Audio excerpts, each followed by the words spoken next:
Tonight, we got Beth and Jimmy on, and Jimmy is a former Marine. How you doing, Jimmy? Pretty good yourself. Doing good. And Beth is a Navy brat. How you doing? Ready to start some trouble. Yeah, that's right. Hey, Shenanigans. I love it that John is so screwed tonight. Oh God! I finally feel blessed that Wow, I you are don't laying have it a on whole bunch thick. of Army people on chewing, getting on me about stuff. So I want to talk a little bit before we get into the story, Jimmy, uh, about what you did in the Marines and where all you've been. I want to talk a little bit about this Monday. We did a show at ErgoFlex, and I want to thank ErgoFlex for allowing us to come on and do it on their location. And I'm going to give a little bit of a update. My back really isn't bad. Wasn't bad. I mean, and it still feels fine. My knee, that was really cool. The knee one, the knee on track and the back on track were pretty cool. But man, that total body, it's the oxygen therapy that they did. And I've slept better. My feet hasn't hurt. And I mean, my cognitive is better. Like I knew that I drove to work in the last 2 mornings.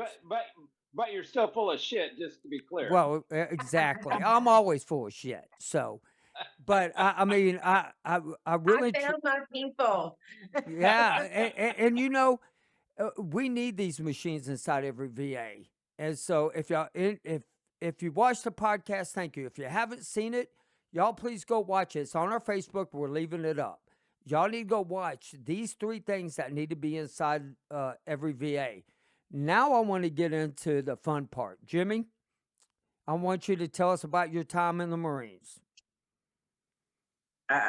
Which part? The year, I want to know the year you went in, where all you I'm went. sure these things I don't even know, okay? I'll skip some of it because you've been in the Navy. I'm sure, realize that what happens on ship stays on ship. Yes. What happens on float stays on float. I joined the Corps in 97, pre-war and all that.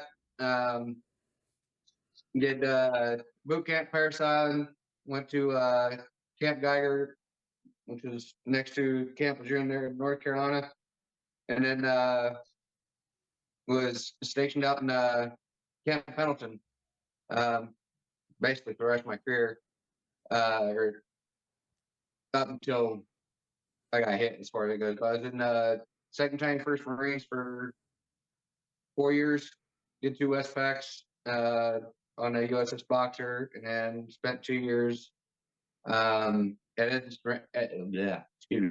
Edson Range as a range coach, teaching recruits how to shoot, which was a really fun job because you got to shoot every day, but you never actually had to clean a weapon. What? Yeah, How the hell did you manage that? take the recruit's weapon, take this extra rounds that they didn't get fired off, shoot them off, and then give the recruit back your weapon, and they get to clean it at night. So Okay. It was a great job. Well, they they weren't gonna let me do anything like that in the Navy. I mean, they wouldn't even let me press buttons. Because I'm telling you, I would have been like, what the hell does this red one says do not What's touch? this one do? This one shines pretty. And then in January of 2004, I checked into 2nd Battalion, 4th Marines. February of 2004, we flew out. Was in Kuwait for 2 weeks, finishing off training and acclimatizing, and then flew into Ramadi, Iraq. We were in a combat outpost in Ramadi. Most of our missions were either MSR patrols looking for IEDs or just clearing the supply routes and stuff. And then patrolling the area to quote unquote keep it safe, kind of like policing actions, I guess.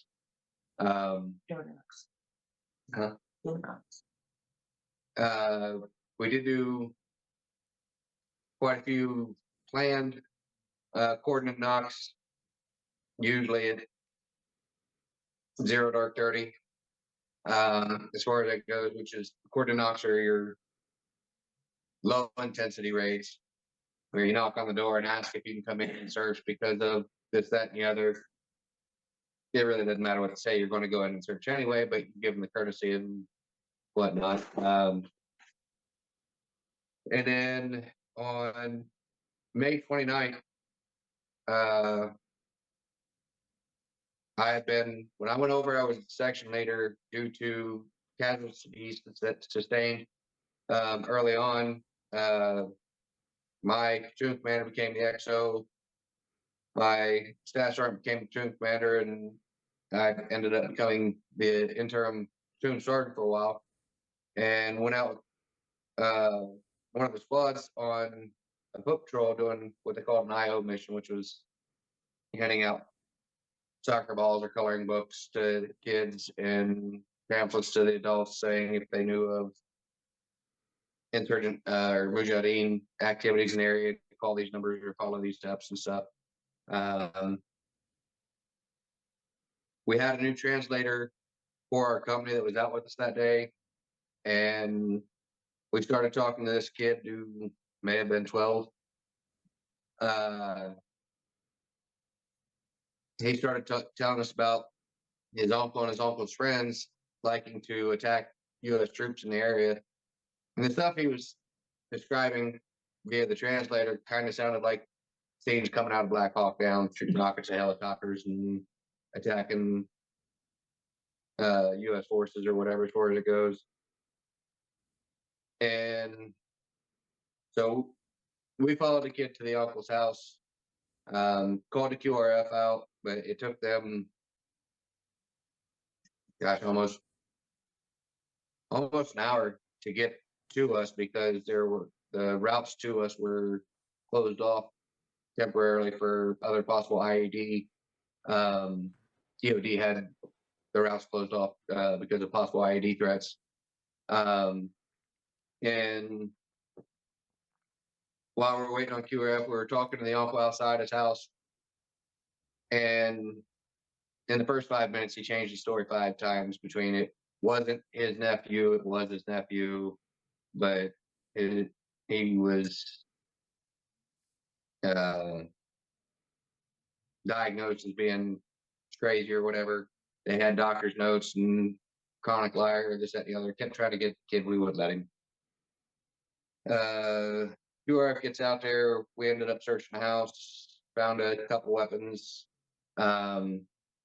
Nothing major as far as that goes, but he said he didn't have anything. And due to all the changes in the story, the fact that he had stuff and didn't admit it, and everything, we decided to detain him and take him back to base. Our 3-hour foot patrol had become a 6-hour op at this point, and it was like 125 that day. So I made the call. We jumped in QRS vehicles to catch a ride back, and I got to count for all the vehicles, gave it to the QRF commander, jumped in the last vehicle, and we took off. And as we rounded the last corner onto the main road, we were about 2 clicks from the combat outpost. As my vehicle rounded the corner, someone pushed a button, blew up the station wagon packed full of C4 Boeings. Oh, I lost 4 of my Marines that day. I took traumatic injury to the leg, was blown out of the vehicle, had a nice bump to the back of the head. Is that what we're calling it? Yeah. Okay.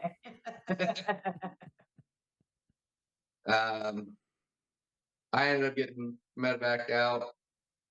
They drug induced me into a coma in Baghdad.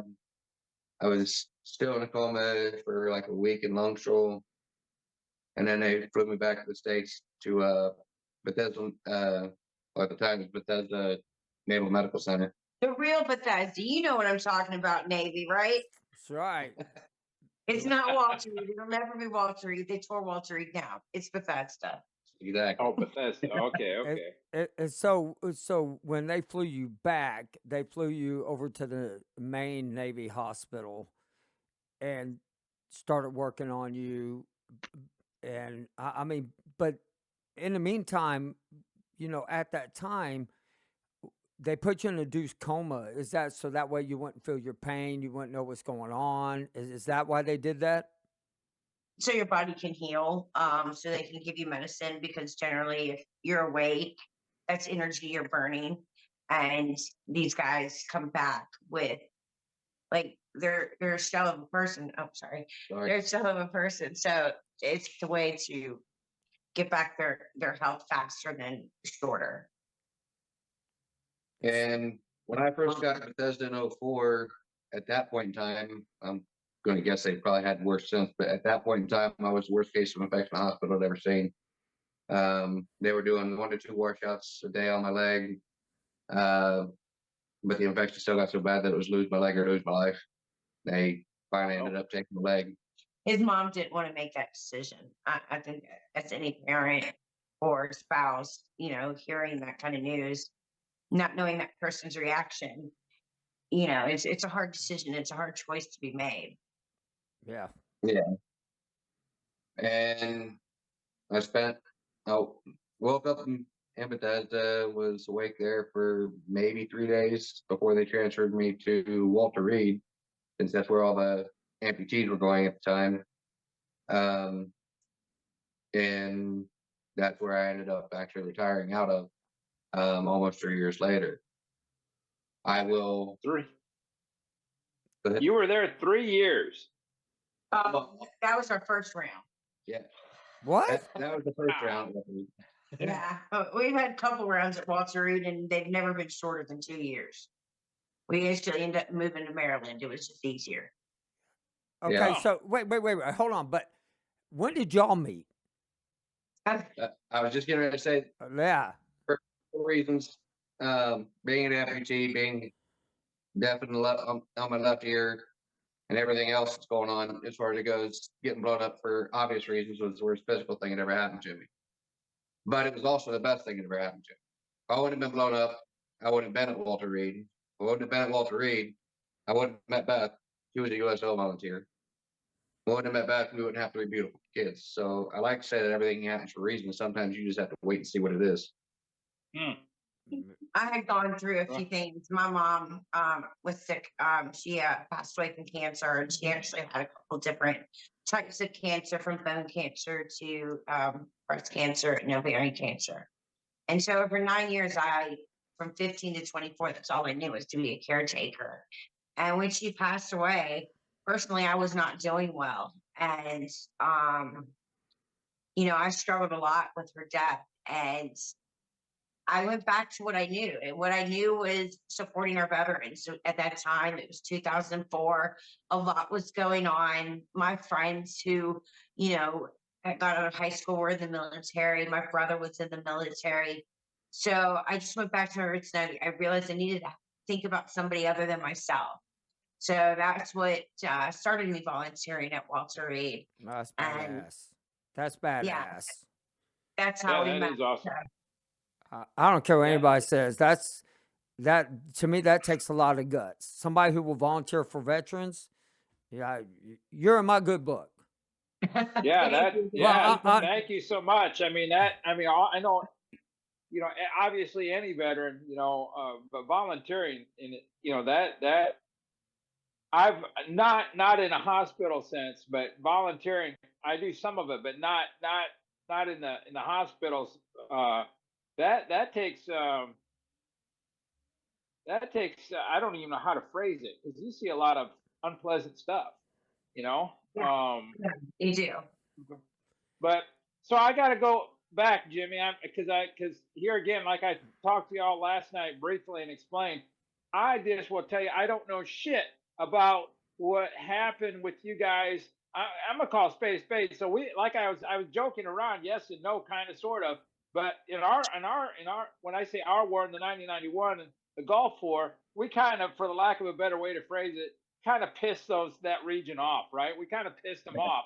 And years later, you guys, for over 20 years, you guys were there.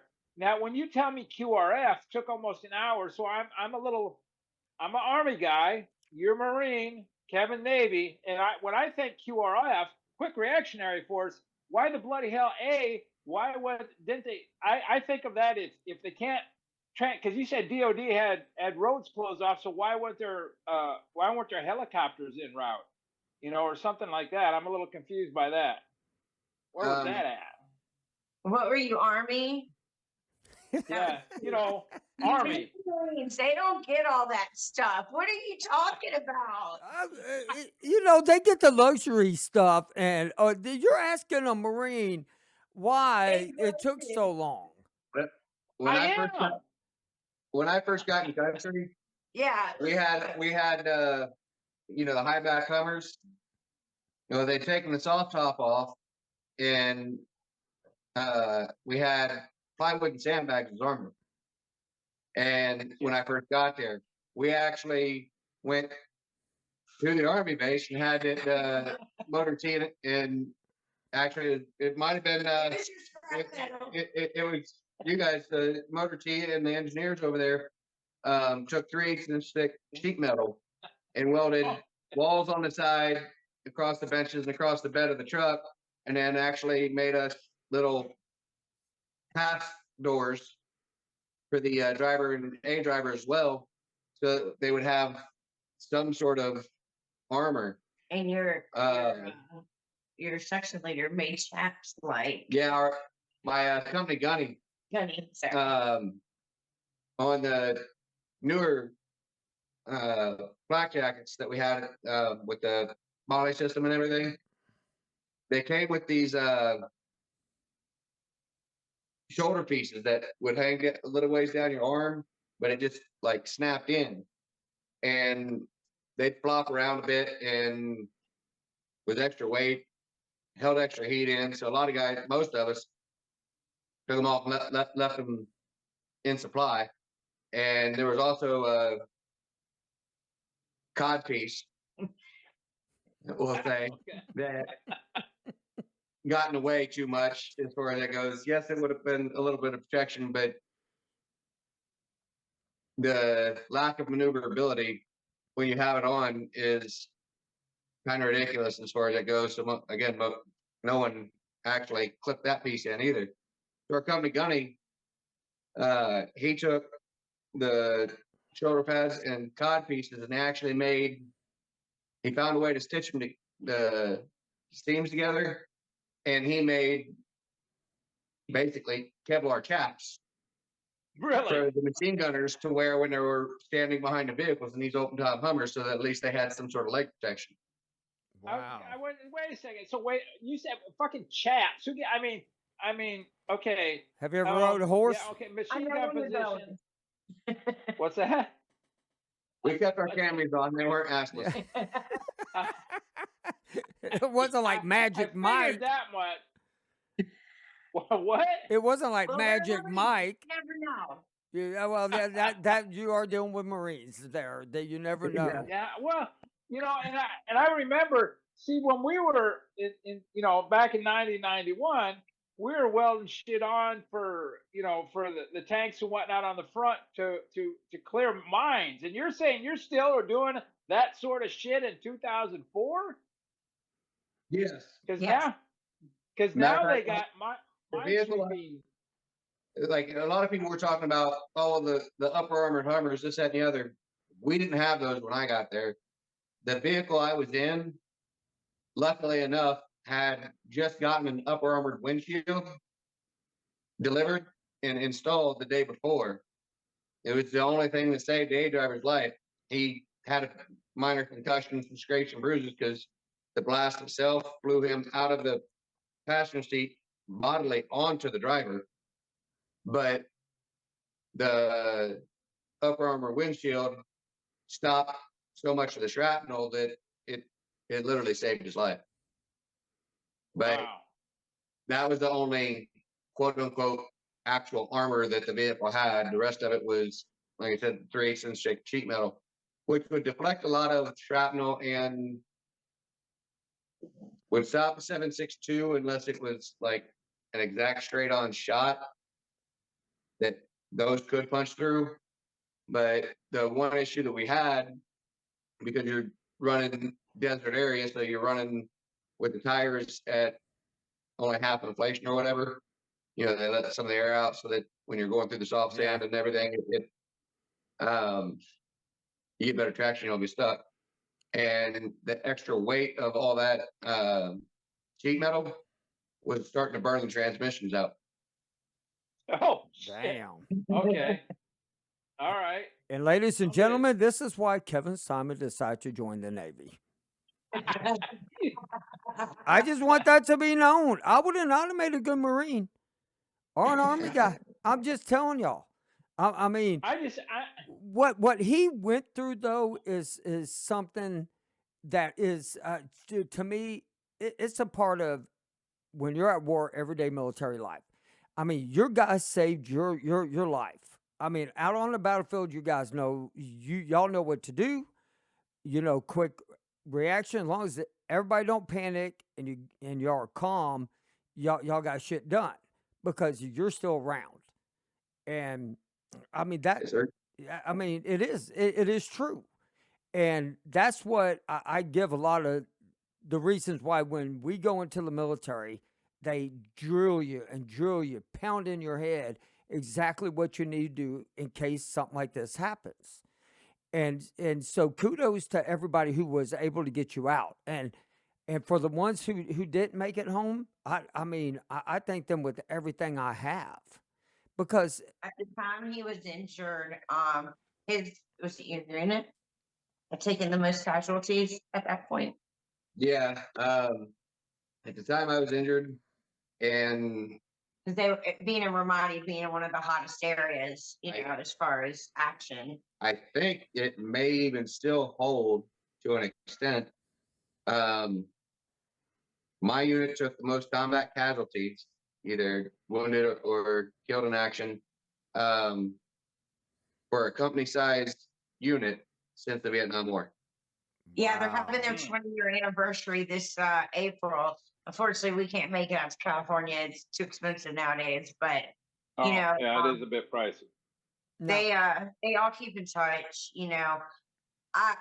I've been a military brat my whole life, obviously, and been around and involved in the military.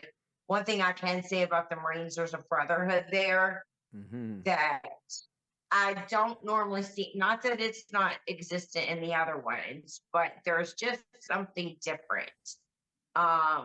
Not only with the way being at Walter Reed, checking on their guys, coming to visit, flying in from California, somebody from his unit on a regular. I didn't see that in the Army. I didn't see that as much, in the Navy as well. It was something that, I admire. I admire that. You're right. You're right. I mean, and then now when y'all got married, and I'm sure you did most of the talking for him. After the doctors looked at me, they're like, "How are you doing?" Yeah, because I mean, most guys don't know how to talk for themselves. Honestly, when they're in a hospital, that's why we get married, because our wives will tell them exactly how we're feeling, exactly what we're doing. And I mean, no, I'm telling you, I mean, 6 months ago, whenever I thought about committing suicide because they messed up on my medicine, the first thing my wife says to me is, "Whatever you do, do not get mad. It's not the doctor's fault that they messed up on. It's not these doctors' fault that they messed up." We get in there and she starts yelling at them. And I didn't have to say shit. Yeah. It's hard for me to speak up for myself. So it's really strange because, we have been together for almost 20 years. We're celebrating our 20-year anniversary this year. And, I've had breast cancer. I've, battled that for 13 years. And he's had to take care of me in just the same manner that I've taken care of him. And as somebody walking into this situation, I literally asked myself, will he take care of me the way I'm taking care of him?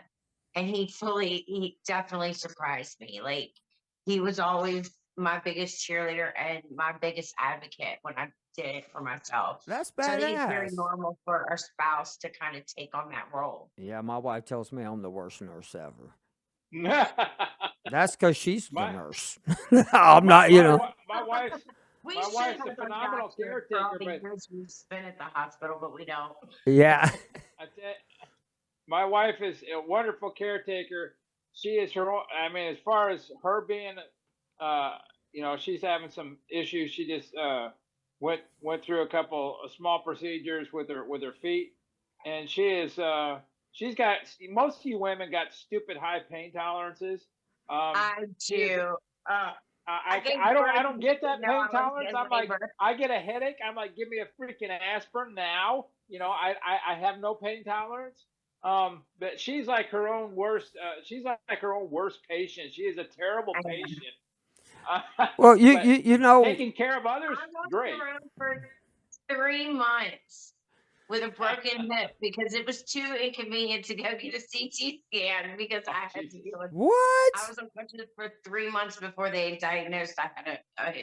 3 freaking months. No freaking way, man. Holy I get a crap! stub toe and I cry. I'm Yeah, at least I'm There honest. was that. I'm right There there. was an aspect of that. No one thought that would have been a thing for the way she got hurt because it was a complete shock. There was no impact. There was no fall. It was actually quite the opposite. She was jumping up and something happened as far as that goes. So the doctors were like, "Oh, it must be a pulled muscle." And then when it wasn't getting any better, well, you must have tore something. And it's like, well, we need to get your CT scan. And she just like, I'll get there sometime. Well, Wow. And finally, we get her in there, and it was taking forever. And golly. they come out and they're like, we're sorry it's taking so long. We're trying to get a hold of the doctor to figure out what they want to do. Because you don't have a torn muscle, you have a broken hip." I have a fractured femur, and I need Oh to go my to the gosh. I need to go to Jesus. the hospital immediately for surgery. And they put all equipment. I ended up getting a hip replacement eventually because it didn't work too well with them trying to put it together. But yeah, I have a pretty high pain tolerance. Yeah, it sounds like to me you That's got more than a high that pain that's tolerance. that's just yeah. That's like no. You got that's some extra. You're like So immortal bullshit right there. I don't pay a freaking broken hip for yeah. God's sakes. Holy shit. So since you've been out, You this should is hear this my son's birth story. oh no No, thanks.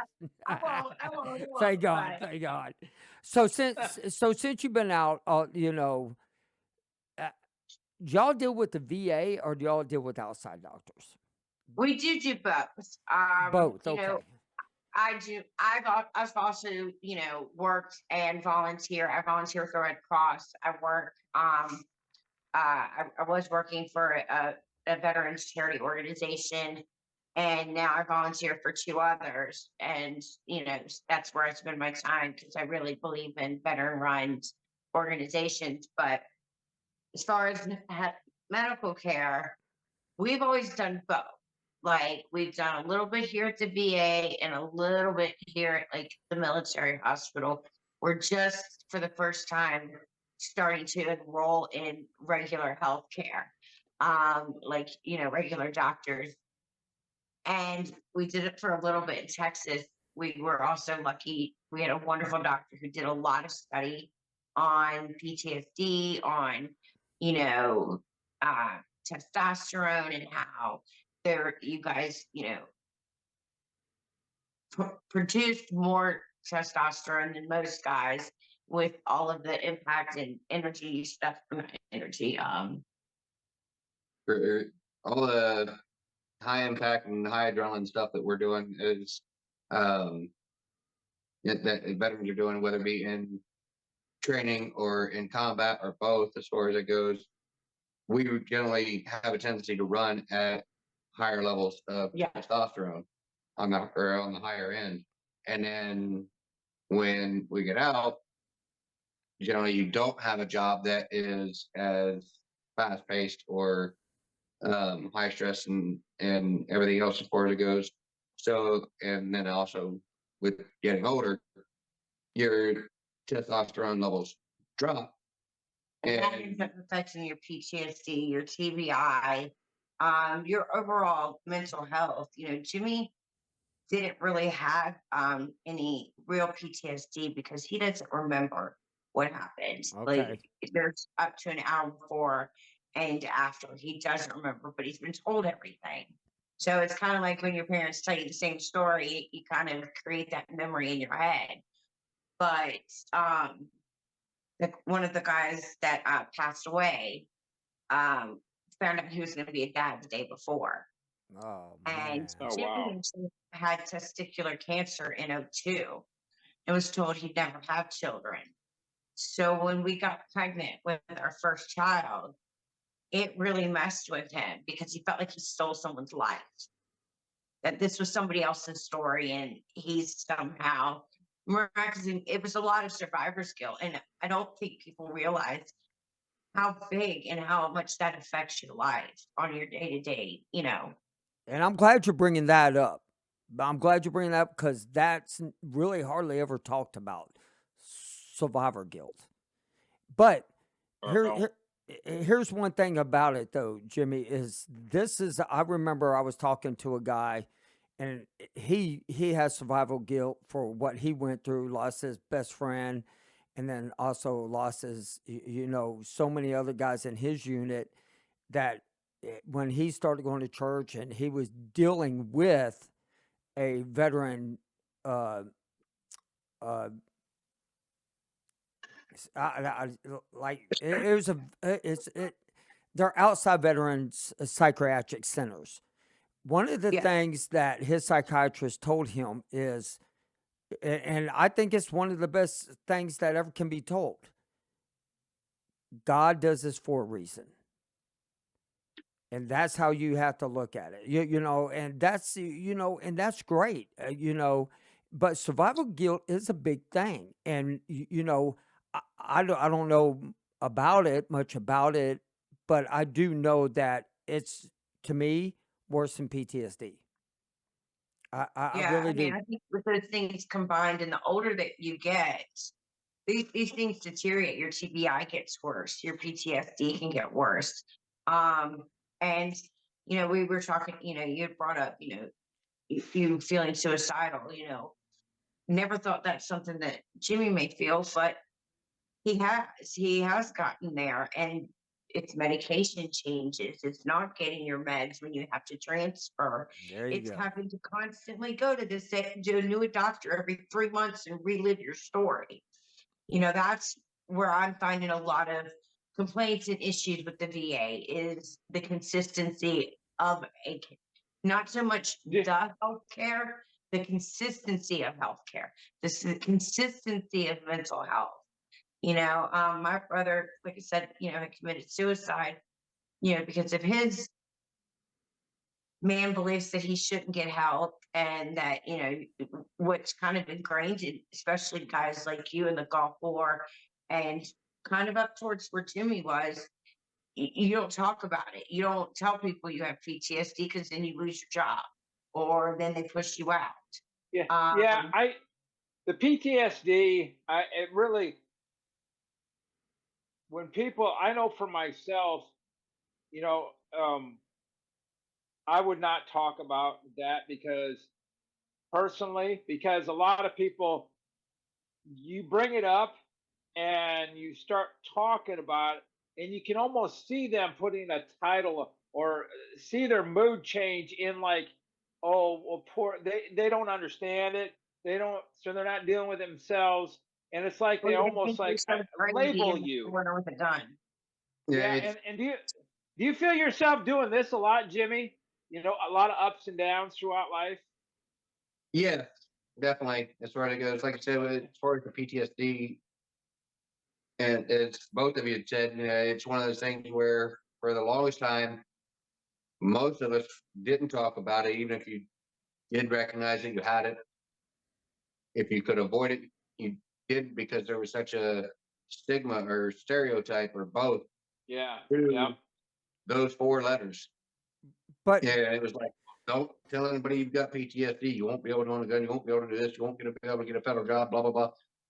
None of that stuff was actually the case for 90% of people who do have PTSD, if not right, more. that's right. But And on top of there's that, that stigma and stereotype where, oh, well, he's got PTSD. You watch out. He's going to, be digging bunkers and foxholes in his front yard or backyard and barricading himself in Yeah. and this, that, and the other.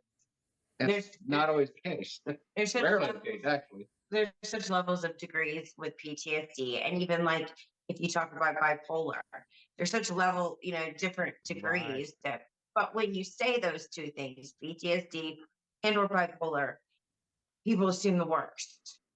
And I mean, But the we've worst even part, been approached. We've even been approached by our son. Obviously, we didn't meet till after he was injured. Our son wasn't born, and this is all he's ever known. And we were called into a guidance counselor's office, somebody who should be educated in this area of some form. Like I'm not, she works with children, so it's not a large education that she has to have, but you'd think she'd have some.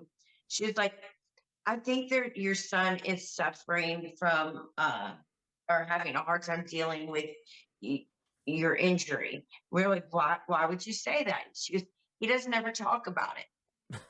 God, son of a. Why would he talk about it? What am I going to tell a 5-year-old Right. about Right. daddy?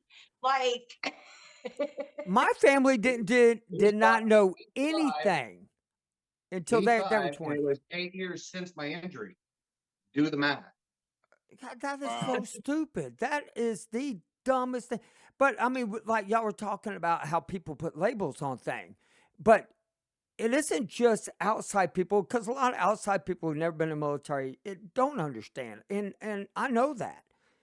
But we the do VA, this out. right? But the VA doesn't understand it neither, because like I went in for tremors, and my tremors got worse and worse, and they had me on medicine. The first thing he said is it's all inside your head, and he put that in my record. Friend who's done that and refuses to go to the healthcare because they were told the same thing, and he's in a wheelchair. And telling the wife, you want him in the wheelchair. What do you mean she wants him in a wheelchair? You know how complicated that is. I traveled with them a couple weekends ago. We're never all fine again. Golly. I mean, but somebody who's supposed to be educated, and that's the problem I think I find the most with VA. Like, I love, for instance, the caregiver program. It opened up to pre 9/11. The problem with that is they didn't open up their budget. They kept their budget close to almost the exact same, but want to take in 2 times the amount of people. 100% pre 9/11 deserves to have the caregiver program, because those are the ones who are needing it the most and going into that age group. So let me interrupt you a second, Beth. I got a question. I had a sibling ask me today, as a matter of fact, and I thought it was kind of off the wall, or not off the wall, but an odd question. I'm like, so humor me. I don't know if you're receiving it or not, because the vast majority of us, I don't know, some have caregivers and some don't. You can get it was do they refer to it as a stipend? Yeah. What happens is you have to, and let me tell you, applying for I'm not on it because he's not injured enough. He's not in a bed, is pretty much what they told us. His PTSD is not high enough. They ask you trick questions like, how's your sex life? And you say, well, it's not that great. Now it could be not that great just because of 100 other things. The medications they're on, whatever. That automatically makes them disqualify you because you're a burnt out caregiver. How can you continue? They ask these trick questions to almost purposely fail you. Then you fail, and just like most claims, they'll deny it because they're waiting for those people who don't reapply. My suggestion always is to reapply. Don't take the first denial. But the caregiver program, it is a great program. It's just not funded properly to take on all of these veterans. I agree. Which 100%. Don't, when I say this, please don't get me wrong. You guys deserve it. Pre 9/11 deserves it. We just didn't budget properly to open it up, because now 9/11 people are getting kicked out. People who've been in the program since the beginning. I know a triple amputee whose wife got kicked out. What? Now she does some work. See, I mean, it's Wow. just it's very gray in so many areas. It's not black and white for us, and it needs to be black and white. That's how our mentality is when it comes to procedures. We want it done, done, done, done. And they just don't do that. And it depends on what that particular person who's writing in your chart feels at that particular moment. there you go. Thank you. You're the first guest I've ever had on that said that. It's Absolutely. it's exactly what they perceive of what you say is what you put in the notes. And that's why you better be very careful about what you say. And You you're have to the be careful what you say, and you always want to ask for your records. You always want to ask for notes. You want to be over their shoulder while they're typing those notes in. That's my suggestion to caregivers, because if you go back in like 5 years and you have to prove that this injury is caused from this, those notes are invaluable and almost can give you, the benefits you deserve or deny you the benefits you deserve. well, I honestly believe anybody that has amputee, they should automatically get 100%, and their spouse should get 100% automatically. Yeah. The other funny part, or like you said, it is what they consider, or the trick questions of a sort, or whatever, as far as that goes, are the things that they take off the consideration, or take off the board for consideration, as far as becoming a caregiver. Well, those are wifely duties. Yes, That was That's that what was I not the thought. thing we were told. What? It's like, What? those were my wifely duties. What Basically, the I signed up snap? for this, which I did. I walked it, and I'm different than, and I have the utmost respect for the wives that kissed their husbands goodbye and stayed at home and prayed, Yes. to not get that phone call. I still get tears in my eyes when I think about his mother getting that phone call. But, I knew what I was walking into. I knew the level of care that I was going to have to give. Maybe not to the full extent, not thinking about 20 years down the road when things start breaking down. But at the moment, I did know what I was getting into. There's a lot of wives, who didn't sign up for this, but they're sticking in there and they're staying in there. And they just need, I get angry because you guys took a pledge to our country to sacrifice yourself for us. And we took a pledge to you in return to take care of you. And we are not, as Americans, keeping our promise. We always ask, well, why do you expect to get this? Why do you, just because you're a veteran, do you expect to get this?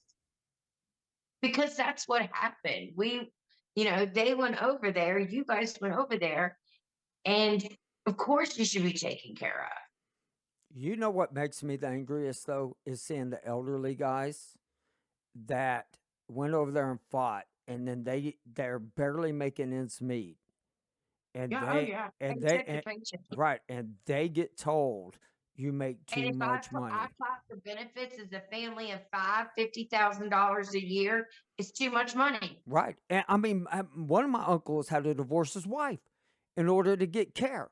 Well, what happens whenever you divorce your wife? shit Your me? wife does, yeah, your wife does not get any of the benefits. And so this is where my anger issue comes in. I don't have PTSD. I never had PTSD, but I do have what's called manage anger, anger manage problems when it comes to shit like that. Because Yeah. why should the spouse have to suffer along with the husband? You're making them get divorced, but she's still going to take care of them because your ass ain't going to take care of them. And I know couples who have divorced because their marriage didn't work, and they're still taking care of their husbands Yes. because the VA is not coming in and helping him when he's, I mean, life happens, I think they're totally messed up. We are now getting to the end of the program, though, but please tell your YouTube channel. Oh, we don't have a YouTube channel. We are looking at doing a show with another one of our admins. Okay. But we do have a group. It's called Crayon Eater's Wife 1775. And it's a really, I got tired of being in a community that tore each other down. I got tired Oh. of being in a There you part of go. community that people made money off of our backs, off of our stories. So it was funny. We started this as just a joke to kind of highlight our life, and it just spiraled, but it spiraled in such a wonderful way because, like I said, at that moment, I was ready to walk away from the veteran community. And Right. unfortunately, Because we've been burned. unfortunately, there are a lot of veteran communities um, that have become or just are toxic. They are. Whether it Thank you. be other, unfortunately, a lot of veterans or veteran families, in one way, shape, or form, have developed a thing of talking bad about each other in one way, shape, or form, or trying to talk bad about someone else that's a veteran to other people so that they don't get ahead or It Right. felt like veteran, Survivor in some senses. you know, veterans hoarding resources that they know about instead of Oh, openly yeah. sharing them so that all veterans can take advantage of, Yeah. or not take Yep. advantage And that's true. That's of resources that are out there. But there are unfortunately a lot of communities where, the resources aren't being shared. And that was one of our goals, was to be a community that supports and, hey, if you're having an issue, say something. If you don't want to post it, message one of us or whatever, as far as that goes, and we will help you find the resources you need to, keep your head above water. Yeah, whatever But it meant, thank yeah. whether it because there are a lot of resources, and like you guys are saying, I do get very frustrated with there are a lot, Jimmy, as you're saying, and Beth both, there are a lot of organizations who will go nameless. And some people, how can I get put ahead because I'm a veteran and I have this secret information that can make you, be a higher rate if you're not 100%, or I can, for a monetary amount of money, I can tell you what you need to do to get this down. I'm like, oh, no, no, no, no, no, No, no, no, no. I'm That with isn't you. how this shit works. That's that. I I agree, John. The information is there. It's called share it so we know where to go. It's not a freaking secret. Be honest and open about things. I mean, we all need to make a living, but it's when like Beth, like you were saying earlier, just take care of us. The politicians in our world, they tell yeah. us everything. They tell our American citizens what they know they want the American citizens to hear about the veterans, but when it comes right down to it, do they actually support it? And they're not supporting It only when it comes supports during time. election time. Yeah, That's right. exactly. When it's Exactly. convenient for them. When it's Exactly. convenient for them, I'm like, no, no, no. But That isn't I how the want to world's talk put about together, that. I want people. to talk about that after the show, John. I want to talk about that after Okay, show. okay. But it's time, All right. and I want to thank everybody for listening. Beth and Jimmy, please hang Thank on. you for having us on. I'm Yeah, so Oh man, happy you guys did that. This was really fun. well, we're gonna I hope do. you have us back. I want y'all to stay on. We do what's called a little after show. We kind of get Okay. into something a little bit deeper. But I want to thank for everybody listening. Y'all go to the YouTube page, like and share. We're trying to grow it up. We're trying to get the word out there, and veterans get along. And everybody, God bless. Thank you very much.